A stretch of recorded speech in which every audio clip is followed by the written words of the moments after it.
श्रीराम समर्थ अध्याय 12 समास चौथा. श्री सद्गुरु श्री ब्रह्मचैतन्य महाराजाय नमः.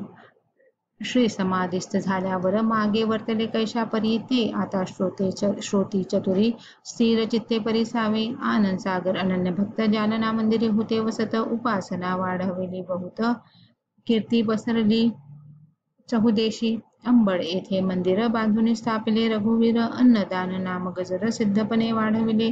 समर्थ असता सगुण देही आनंद सागर झाले विदेही. परिसता आनंद होई सिद्ध करणी अघटित. माघ शुद्ध पौर्णिमेसी निघाली स्वारी भिक्षेशी. दास उत्सवासी सामग्री पाहिजे. मातेसी केला नमस्कार जो भोवता दिवशी होता स्थिर. पाहुणे आश्चर्य नारी नर मनी मानू लागले. विदेश प्रयाणा निमित्त करुणी आज्ञा घेतली त्वरित. माऊली पोचली मनात पुढील भविष्यार्थ जाणून. आज्ञा घेऊन निघाले एके ग्रामी वसतीसा आले. तेची दिनी ग्रस्त केले राहुने चंद्रासी. भजन निर्यान अभंग करुणारसी होती दंग. चतुर श्रोतया तगमग होऊ लागली अतिशय. वासुदेव नामे सुतारासी पाचारिले एकांतासी. वदले आम्ही जाऊ वैकुंठासी तुझ इच्छा असेल ते माग. तो करू लागला शोक हास्य करी गुरुनायक. अरे हे शोकाचे कौतुक पुढे आहे. सगुणी सगुण लोपले निर्गुण जैसे तैसे भरले. यात विपरीत काय झाले वाया शोक न करावा. ऐसे करिता सांत्वन हस्त जोडून बोले दिन. इच्छा होईल तेही दर्शन येची स्वरूपी मज द्यावे. बरे म्हणून तयासी आले पुनरपी भजनासी. श्रोते अश्रुनयनासी आले समस्त जनांच्या. वारंवार पुसू लागले ग्रहण सुटले वाना सुटले म्हणताच संपविले निरूपण ते समयी. नामगजर सुरू केला देह श्रीचरणी ठेविला. आत्मा रामरूपी मिळाला ठाईचे ठाई. शोक करती नारी नर मग केला अग्निसंस्कार. समाधी बांधावी हा विचार शिष्यांतरी प्रकटला. तव आज्ञा झाली दृष्टांतासी करिता रामसेवेसी. आम्हा पावेल निश्चयसी समाधी वेगळी करू नये. आनंद सागर वैराग्यशील समाधी उपाधी केवळ. त्यजुनी राहिले निश्चळ रामरूप होऊनी. असु जननी भार्या दोन सूत दोन कन्या तया प्रत. पांडुरंग बुवा जामात समर्थे शोधून काढिला. रामाजी बुवा शिष्य भले पांडुरंग दुजे वहिले. दोन्ही संस्थान चालिले श्रींच्या आज्ञेवरून.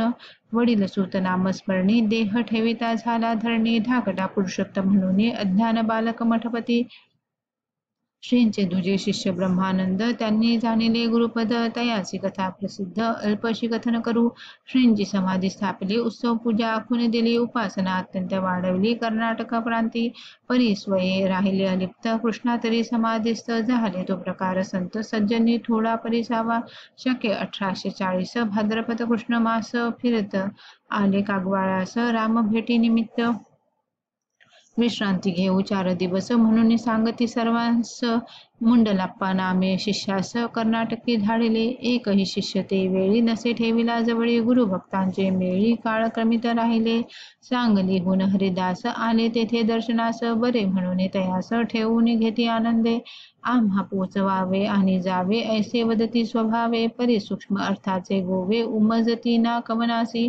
वद्य चतुर्दशी गुरुवार प्रातःकाळी उठून सत्वर. रामदासी कागवाळकर आणि हरिभाऊ सपाचारिले.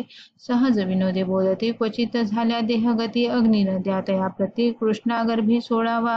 स्नान करून मोकळे व्हावे दुःखा वेगळे. संत महात्मन कळे कोणा एकासी. अप्पासाहेब कागवाळकर गुरुभक्त इनामदार. नवबाग नावे सुपीक थोर कृष्णतीरी तळमळा असे. तेथे गेले स्नानासी. बाळेश्वर क्षेत्रासी स्नान करून बसतेसी राहिले तेथे गुरुवारी. गुरुसेवा उपोषण करीती शेवटचा म्हणून. हरिभाऊ सांगती जाना एकले एक. अनंत शिष्य अनंत शरण. सकळा दूर करून राहिले करीत नामस्मरण. नवबागी कंदप छाये. सायंकाळी केले भजन आळविले दयाघन. गुरु पादुका वंदून स्तवन करीती बहुपरी. त्यातच निरोपण केले हरिदास श्रोते भले. देह बंधनाने भुलले मानोनी जीवदशा. ही देहरूपी उपाधी मानिव चाळवते बुद्धी. तयासी दडोने शुद्धी जीवात्म्यासी गुंतवी. चार देह चार अवस्था ज्ञानी राहे या परता तयासी लिंग देह सोडता गुंती नाही तिळभरी ऐसे करुणी निरूपण पुनरपी करुणी भजन धूप दीप आरती करून सांग केली गुरुसेवा एक प्रहर राहता निशी नाम श्वास धारे सरसी स्थिर करुणे वृत्तेसी एक लय चालवली तेज फाकले चहूकडे दृष्टीशी दृष्टी न फिळे स्थूला पासुनी मुरडे चैतन्य श्रीराम रूपी प्रातःकाळ समयासी रामचरण तीर्थासी घेऊन आले रामदासी ब्रह्मानंदा द्यावया आनंदे मुख परसोनी तीर्थ घेतले तयांनी श्रीरामप्रभूंचे चरणी वंदन केले हस्तद्वये अमावस्या शुक्रवार रवी येता एक प्रहर कृपादृष्टी सर्वांवर हास्यमुखे टाकीती इकडे चालीला नाम गजर ब्रह्मानंद झाले स्थिर पाहता पाहता व्यापार दृश्यसे स्थिर झाले मग नाम गजरे कलेवर केले सन्निध्य बाळेश्वर पूजा आरत्या करून सत्वर जलसमाधी दिधली सकळांसी झाले दुःख निवार करीती शोक तुझे आमचे गुरुनायक तीही तजले आम्हासी असो नवबागी बांधती समाधी दर्शना येथे भक्त मांदी श्रीमंते पूजा अर्चना विधी भावया भूमी दिदली असे तिकडे व्यंकटापुरी देवस्थानी समाधी पूर्वीच बांधून तेथेच पादुका स्थापून भक्त करीती उत्सव श्रीपाद भट्ट व जोगळेकर जाण साधक शिष्य अनन्य तयासी कथेलेख संस्थान चालवावे श्री सेवे बेलथडी आणि बिदरहळी येथे देवस्थान भली पूर्वीच व्यवस्था केली जेथील तेथे गोंदावली कळली माथ सकलही झाले दुःखित आई साहेब वदती तेथ तेही श्रोती परसावे समर्थ गेल्यानंतर ब्रह्मानंद केले स्थिर वदती असता मी तुमचा कुंवर शोक कासया करावया वारंवार उपदेशोनी बोधे चित्त शांतवनी गुरुभक्ता गुरुजननी वाटे दुजी अवतरली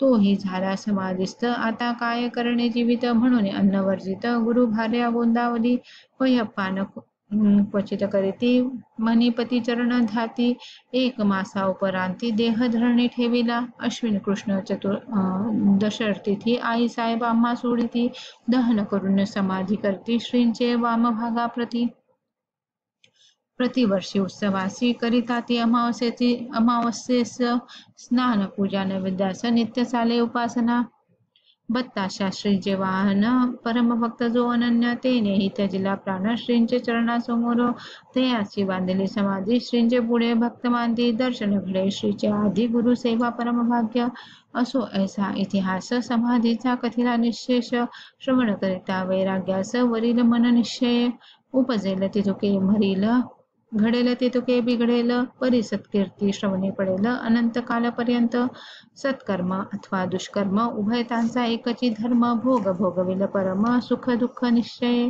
यास्तव संत चरित्र विवरून व्हावे स्वतंत्र कर्म बंधनाचे सूत्र बंधनापासून सुटावे नरदेह रत्नपेटी भोगे न करावी करंटी सद्धर्मी लावणी शेवटी अलिप्त असावे असो महाभागवत कोटी जगद्गुरु झाले करवीर मठी एकी करून शेवटी स्वय राहिले अलिप्त भैया साहेब इंदुरकर श्री चरणी ठेवा या शरीर आले सांडून इंदोर गुरुभक्त बहुज्ञानी सकला सांगती मात गुरुक्षेत्री महिमा अनंत तेथे ठेविता देहाप्रत पुनरपी जन्म त्या नाही कोणी माझे अस्तिसी न न्याव्या प्रयागासी अर्पितो श्री शरणासी परम पावन क्षेत्र हे ऐसे बोलता चालता देह ठेविला तत्वता गुरुभक्तीने गुंता सोडविला बहुजन्मीचा असो ऐशी भक्त मंडळी समाधी समाधान पावली उपासना कैसी चालली तीही श्रोते परिसावी सद्गुरु समर्थाचे शिष्य तैसेच जे शिष्यानुशिष्य बहुमंडळी लक्षानुलक्ष दुरित नाशिती कलियुगी जागो जागी नाम सप्ताह पुण्यतिथी आदी महोत्साह अखंड चालेला प्रवाह हृदयी धाती किती एक श्रवणी संगती करीत किती तरती त्यांची नाही मिती घरोघरी पादुका स्थापिती पूजा अर्चा करावया वऱ्हाडी ग्राम सिंदूरजन तेथे मठ ब्रह्मचैतन्य दक्षिणे करविल क्षेत्र जाण ब्रह्मचैतन्य मंदिर स्थापिले ऐसी उपासना चालली दिगंत कीर्ती पैसावली तेही लिहिता लेखने भागली गुरु लीला अगम्य आता ही सद्गुरु लीला त्रयोदशी जाय विश्रांतीला हृदयी धावू पदाला म्हणजे प्रसाद होईल. गुरुलीला बोधरसा जरी उमटे हृदयी ठसा तरी चुकेल हा वळसा जन्म मृत्यूचा. इति श्री सद्गुरुलीला श्रवणी स्वानंद सोहळा पुरवती रामदासी याचा लळा कृपा कटाक्षे. इति श्री सद्गुरुलीलामृते द्वादशाध्यान्तर्गतः चतुर्थः समासः श्री सद्गुरु चरणार्पणमस्तु. इति श्री द्वादशाध्याय समाप्तः. श्रीराम समर्थ.